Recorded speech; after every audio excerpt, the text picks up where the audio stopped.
Right, we are now up to issue 52, and it's the first of our Leagues of Votann, which I have to admit I've really been looking forward to. I've never painted any of the Leagues of Votann before, so actually getting hold of one of these kits is just absolutely awesome.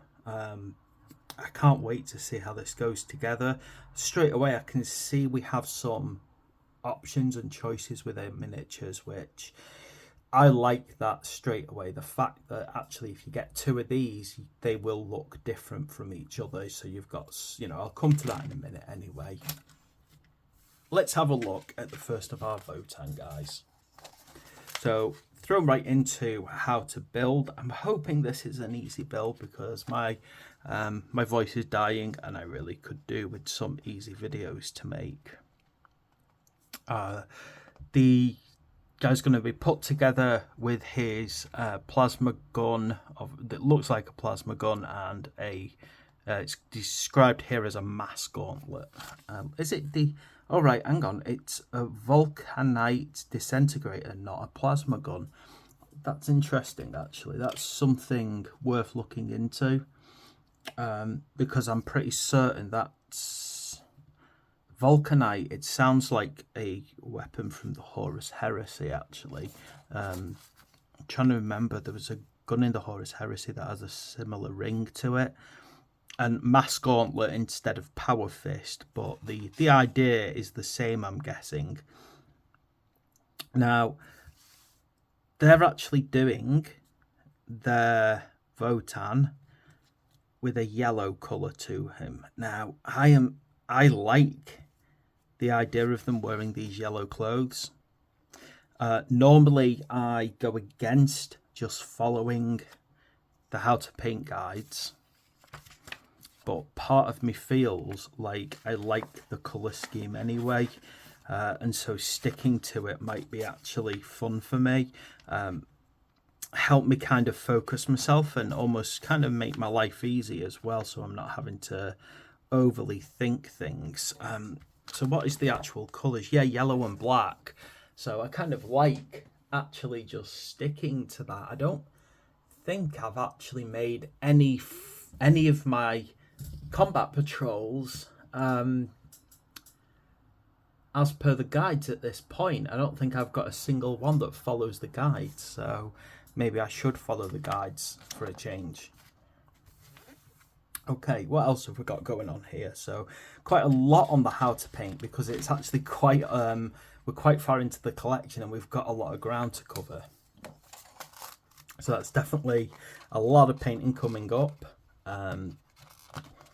Maybe I'll do the full paint video. Maybe I'll just kind of speed it up. I feel like if I am doing the exact same as the magazine, then maybe I don't need to overcomplicate it. Bonds of Honor Part 13 with the Silver Templars. So love how we've got the Beast Snagger boys on their squigs. What else have we got here? Yeah, so nice little story. See, I like that as well, where the armor is flipped. Where the armor is yellow and they've got more green fatigues on. And I'm just wondering, is that just our leader, or is it something else going on there? So is that like an asset flip? Do these kind of soldiers have the yellow armor, black fatigues? It's definitely worth looking up, because I actually like that now that I see it with the yellow as the armor. Probably then going for greyish fatigues or pure black fatigues would be interesting. Okay, yeah, we got scenario 23 within our upcoming potentially, is it? No, it's just a standard scenario. I know it was talking about a campaign in the last issue, but this just seems to be a generic scenario. Oh, gosh, this is lazy. Just the fact that they've not quality controlled the prints is a bit annoying. Okay, so we've got some Orc Boys versus our Carl. Yeah. And there we go. That is that is like the kind of the pure magazine of 52. So yeah, the Carl, I'm assuming that's pronounced, is a nice model. I think in the past, particularly with plastic models, Games Workshop have had a lot of trouble doing short statured miniatures for getting a good amount of detail on them, for making them look okay facially as well sometimes, you know, so that they don't look like squished. The thing about the Leagues of Votann is, yes, they're short stature humans, but in a sense that they are pygmies rather. I don't even know if that's a dated word now, pygmy, but pygmies instead of people with dwarvism, they are actually just short, stocky humans. And, you know, I think it's important that it felt like that's what they are. I think, like, overall, though, you've definitely got some cool stuff going on with this.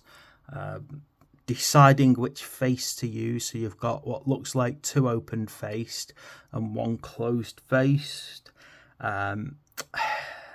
I like the idea of having a bit of personality on my models, so probably looking at one of these two. I like the one with the pigtails, and you can pigtails. What am I on about here?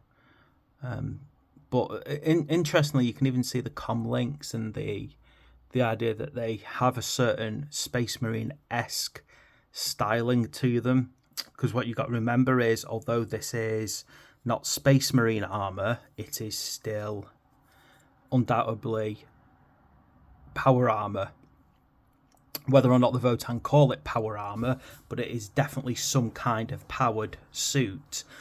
Probably just lacks a lot of things like, I'll have to read up on it, but might not have like the black carapace as part of it. But you could imagine that being upscaled onto a Space Marine, basically, and having a larger set to it. And again, you've got interesting weapon options, power swords, power axes, what looks like a storm bolter. Again, just pulling back to the fact that the Votann and the humans have a shared ancestry, but obviously it's divergent. The Votann have managed to keep hold of a lot of their technology, whereas the human races had it kind of stalled. Overall, then, I like this, and I'm looking forward to putting them together and doing a paint job on them and seeing what I like as far as painting is concerned. But other than that, thanks for watching. Please like and subscribe, and I'll see you for the next video.